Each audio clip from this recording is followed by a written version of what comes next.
Hey guys, welcome to the channel. So in today's video I want to talk about my first video on YouTube that you guys have not seen yet.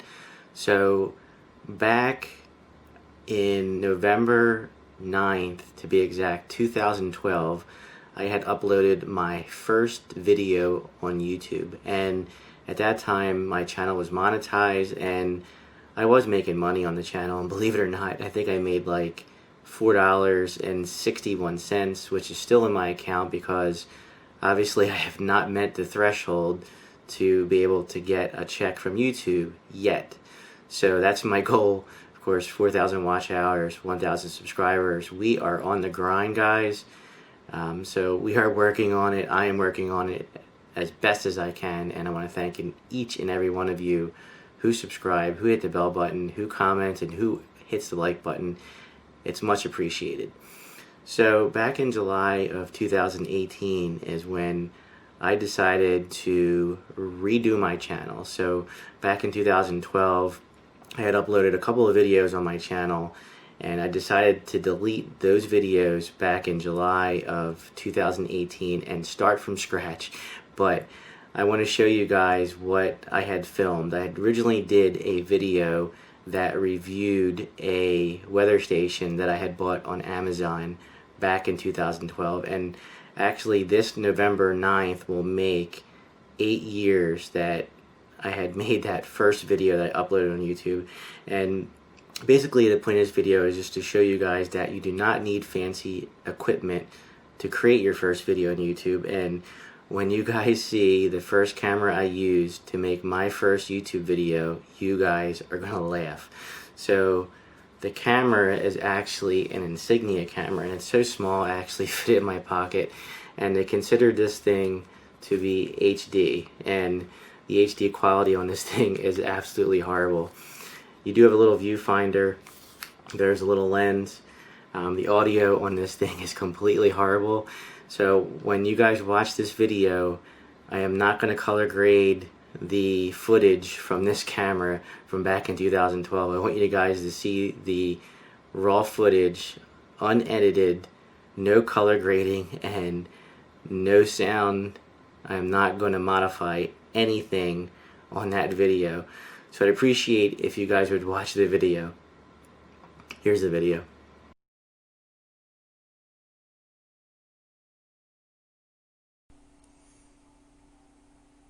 Hello everybody, I'm doing a review of the ambient weather station WS1090, which is a nice touchscreen interface.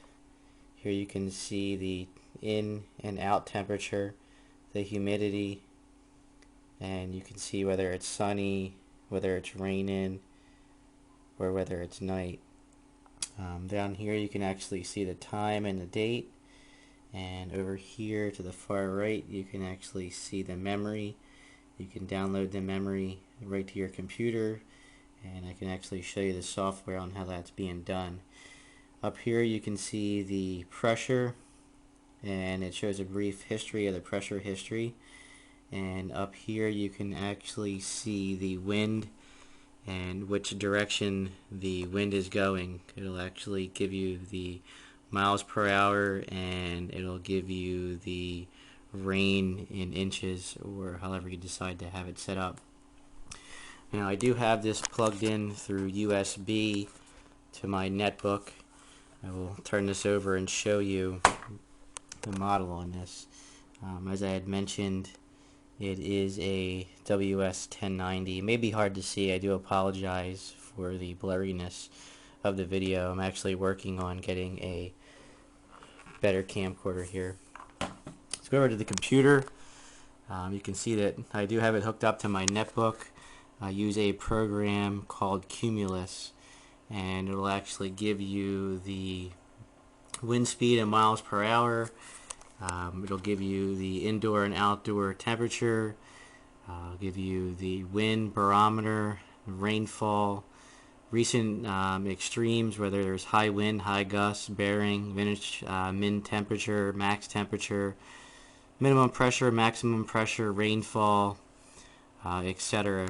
It'll actually give you the data from yesterday as well. Down here it'll actually tell you the direction that the wind is going. The same data that would be over here on the screen as well. See if I can get you a little bit of a close-up here of what it actually looks like on the screen. Might be a little bit hard for you to see. This I actually use through my Android device, and I can actually see the data on my screen on my mobile device, and I can see what my weather station is actually doing at home. I do like that feature, because when you're on the road, if there's a bad storm and you're in a different state, you can actually log in and see how your weather station is actually doing, which is always a nice feature to have if you're away and you want to know, exactly what's going on. Let's take a look here. I actually opened up the wrong program here. We're going to virtual weather station.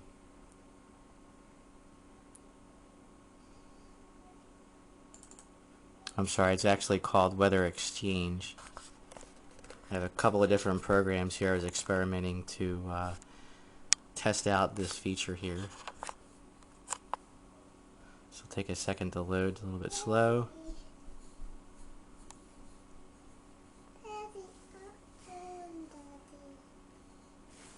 Okay, here we go. I can actually see here. Software, sorry about that. This is a little bit slow. Let's go over here and take a look here. I'll actually show you what it looks like when it's actually windy out.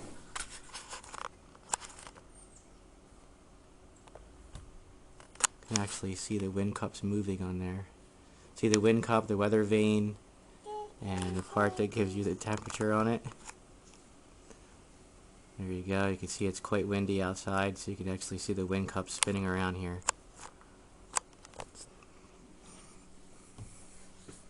go over here. You can actually see how the wind speed is doing. It's actually 4.5 miles per hour. Well, that concludes my review of the Ambient WS 1080. I hope you enjoyed this. Thank you. Bye. Alright guys, well, hopefully I made my point and you guys can appreciate what I did back in 2012 and why I wanted to start over in 2018 with new equipment, a new goal to start my channel and to get on the right foot. I did not want that old footage out there. To be honest, I was embarrassed, but hey, you got to start somewhere, and that's what the point of this video is. Don't think you need to have a fancy camera. Don't think you need to have, you probably should have good audio. That's definitely something you should have, but you don't need to spend thousands of dollars on equipment.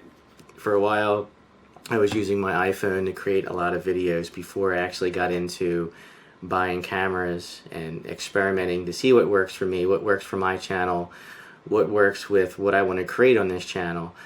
So maybe in the future, just for fun, I will try and do a video on this camera and I'll edit the footage and I'll edit the audio to the best of my ability, but maybe we'll go back and see what this camera can actually do when you go back and edit the footage. The good thing about this old camera is it does have a light on it, so if you're shooting in dark, you can actually see fairly good black and white footage, fairly good color footage with the light on this. That's one of the reasons why I got it, because I thought it was going to be a good camera, and it's really not. So if you guys found any value to this video, please give me a thumbs up, and as always guys, my favorite part of the video, later.